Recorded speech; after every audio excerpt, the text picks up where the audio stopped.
Ah, the deep web. Everyone loves the deep web.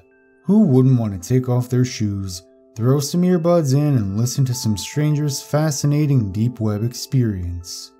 Especially now that the month of Halloween is upon us. Who wouldn't want to hear the latest story of someone going somewhere they shouldn't have been, and losing their innocence, or maybe something more? Yes, those stories are the best. They serve as a good reminder that just because you're on the computer by yourself in your warm bedroom, secluded from the rest of the world, does not mean you're safe.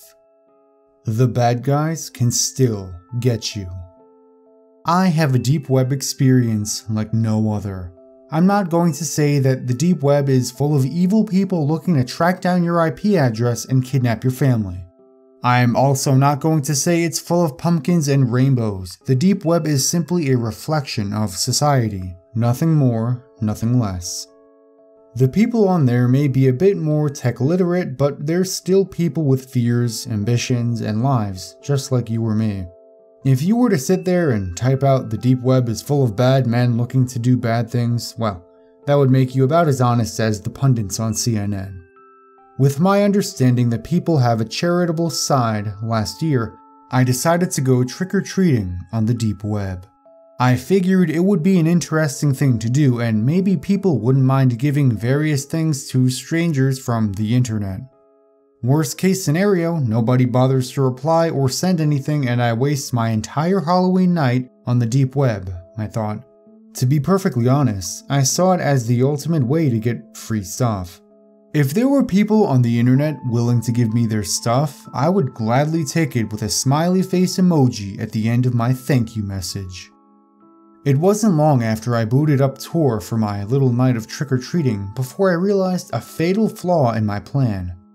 The first rule of the internet is to never give strangers your personal information. How exactly was I going to get this stuff? That was when I remembered the abandoned property down the street. I know, it's still close to my house, but it isn't actually my house. I figured the people who would be sending their stuff would have no idea one way or the other where I lived, so it was good enough for me. I had to run down the street to double check the address, and once I had it, I was ready to go get some goodies from the deep web. I clicked a few links in the hidden wiki in a vain attempt to try and find some people to talk to, but I didn't find anything for a while. There were a lot of broken links that day for some reason. I won't forget the first group of people I tried this on. It had to have been at least the 7th link I clicked on, and when I got there, it was one of those crazy child torture scenes you always hear about. The title was Having Fun with Little Billy. When it finally loaded, I quickly discovered that Little Billy was a toddler. I won't go into detail on what exactly was taking place. Like many of you listening to this right now, I wasn't fazed by this much at all. To me, it was just another day on the deep web. The only thing that was on my mind was my goodies. I located the chat box and hovered my mouse over it before clicking. My fingers danced across my keyboard as the phrase "trick or treat" came to appear in the chat box before my very eyes. As I scrolled through the chat feed, it looked somewhat empty. Considering what these guys were viewing, I figured they must have been doing something else with their hands. 5 entire minutes went by of me waiting for a response. I was just about to X off the page to go looking somewhere else when I finally got a response. What the hell? I gave the online stranger a quick rundown of what I was doing, and politely typed again, "trick or treat." What are you, stupid? Go back to the Disney Channel before we make you the next Little Billy. From my time on the deep web, I knew this was probably a hollow threat. I responded, "Better watch out. I bought plenty of eggs, old man. No treat means you get a trick." Before I even pressed enter, I saw my personal information start flashing on the screen. I quickly pulled the battery out of my laptop. Despite it being a relatively common thing to happen in these deep web stories, it doesn't necessarily mean they have your information. This had happened to me before and no one came. This isn't one of those cliches where they come and kill me now. In reality, most deep web users could care less. What did end up happening though was much worse than I could have ever imagined. I booted my laptop back up again and went right back on tour. This time I decided to skip any of those creepy live streams and stick to the safer parts of the deep web. It must have been a popular night to live stream on the deep web though, because I saw at least 3 more before I got to a more tame area. Oddly enough, all those other streams featured a man in a Mike Myers mask doing various disturbing things. Who says deep web sadists don't have culture? Anywho, the next place I found myself was a random chat room site exclusive to the deep web. It was basically the deep web version of Omegle, and I found that to be the most useful for my purposes. I ended up meeting quite a few interesting people. In the end, only 3 people even agreed to send me something. Out of all of them, the most surprising had to be the old lady. She was one of the first people I encountered on this deep web chatting site and was by far the least expected. She had the sweet grandma look to her. I asked her why she was on the deep web at night chatting with strangers, and she only replied, "Us grandmothers like to have fun too." We had a nice conversation, and I told her my goal of trick-or-treating on the deep web. She seemed really entertained when I told her, and she agreed to send me something. Like most of the others, she didn't tell me exactly what she was going to send, which added all that much more to the surprise factor. The second guy was a total weirdo. His video feed only showed what looked like a body hanging from the ceiling, swinging back and forth. He wasn't actually visible on the screen. The video feed only showed that body, and it was honestly terrifying. It was in really low quality, so not much else could be made out. I was just talking to some random voice as I watched some dead person swing around in the background. The conversation went something like this. "Trick or treat." Oh yes, of course, Halloween. The most sacred time of year. How could I forget? Well, I'm actually trick-or-treating here on the deep web. I figured it would be a cool idea, and it's pretty easy to send stuff these days, so trick or treat. Oh, young man, I'll be sure to send you something you will never forget. Thanks so much. Here's my address. I flashed a note card with the address to the property down the street to my webcam. That was more or less the end of the encounter. As I went through the next couple of people, I quickly realized that the people who hang out doing this are absolute weirdos. I won't go into too much detail, but the guy with the hanging body was one of the closer to normal people I encountered on there. Most of the people I trick-or-treated would give me a nasty insult or just click off the call. They understandably weren't too thrilled about sending some stranger free stuff out of the kindness of their heart, even if it was Halloween. I was honestly surprised I found as many people as I did. Here we were on Halloween night when most people go out trick-or-treating.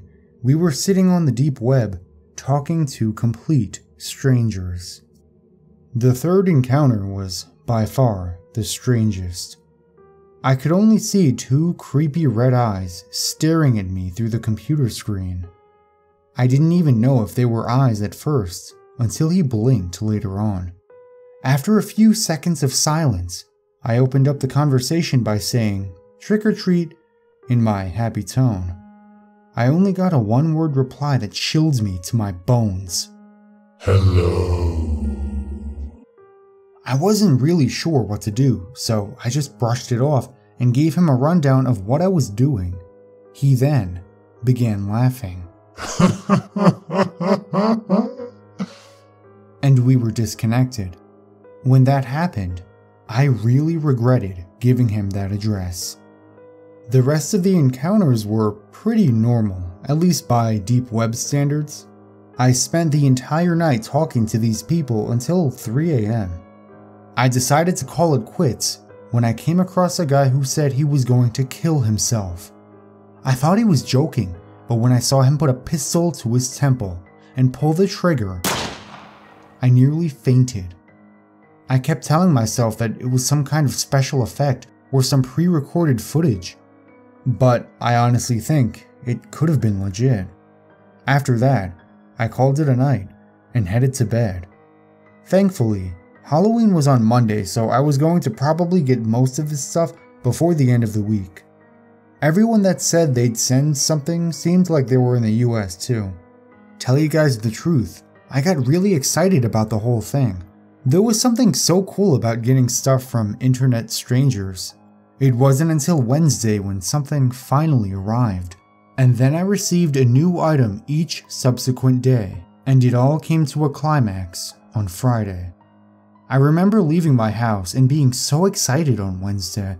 When I got to the site, I was surprised to see a small container on the floor. I picked it up and saw that it was chocolate-covered cherry treats. I knew right away that this had to be from the grandma. They were really good too.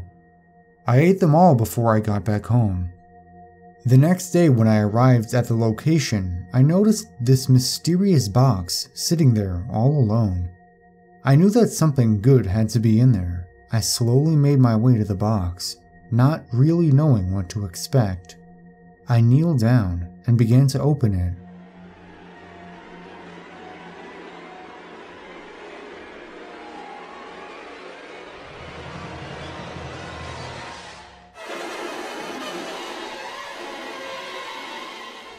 Seeing that bloody axe was horrifying. I didn't think that anyone would do such a thing. Why would anyone send their crime evidence to a total stranger? The creepiest part of the whole thing is that the blood on the axe wasn't even dry. That was the scariest part because when I went home, I googled it. Blood takes about 60 minutes to dry. That means whoever did this couldn't be too far. I thought about calling the police, but I assumed that was going to be the end of it. Oh, how wrong I was. By this point, I'd realized all those hours I spent trick-or-treating on the deep web were probably wasted. I'd received a few chocolate-covered cherry treats and a murder axe. I felt so stupid for doing this. As I sat there mindlessly watching TV, I thought I could get lucky tomorrow and get something maybe that was nice. I walked over to the clock and saw that it was getting pretty late, so I was gonna go to bed. The next day, I was hopeful as I left my house. When I got down to the spot, I was immediately excited. I saw that it was a rather large box. I got up close to it and imagined what could possibly be in there. I began to open the box.